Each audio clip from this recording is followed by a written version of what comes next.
Bismillahirrahmanirrahim. Hörmətli müsəlmanlar, hər birinizi Allahın salamı ilə salamlayıram. Esselamu aleykum və rahmetullah. Günümüzün ən böyük problemlərindən də biri həsəddir. Həsəd, yəni paxıllıq etmək. Həsəd edən insan yalnız özünə ziyan vurur. Başqasına ziyan vura bilmir. Çünki başqasının heç umrunda belə deyil ki, kimsə ona həsəd edə bilər. Lakin həsəd edən insan isə içində özünü yeyir, özünü dağıdır, məhv edir. Və həsəd etmək böyük günahlardandır.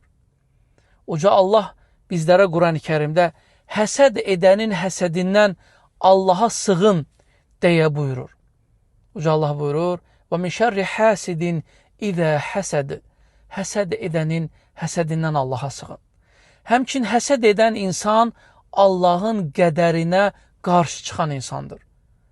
Həsəd edən insan Allahın böldüyü ruzuya, insanlar arasında böldüyü ruzuya qarşı çıxan insandır. Uca Allah ruzunu kimə istəyirsə verir, necə istəyirsə verir, hansı formada istəyirsə verir. Bu sənin əlində və sənin hökmündə deyil. Kiməsə çox, kiməsə az. Ola bilsin kiməsə çox ruzu verir, amma başqa problemlər verir. Hansı ki, sən o problemləri görmürsən.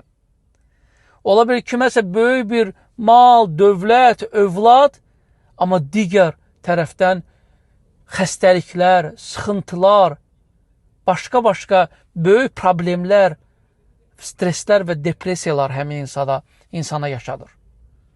Amma sən bunu görmürsən. Sən elə fikirləşirsən ki, ancaq gözəl tərəfi görürsən və həsəd edirsən və qəlbindən çıxan o pisliyi, o pis hissləri özünü və ətrafı dağıdaraq, məhv edərək yaşayırsan. Unutma, həsəd böyük günahdır. Həsəd insanı məhv edir. Həsəd Allahın qədərinə qarşı çıxmaqdır. Həsəd insanın Allah tərəfindən ona verilmiş ruzuya narazı qalmaqdır. Ey Rəbbim, sən nə üçün filan kəsə bu ruzunu verdin və ya bu övladı verdin və ya bunu verdin deməkdir.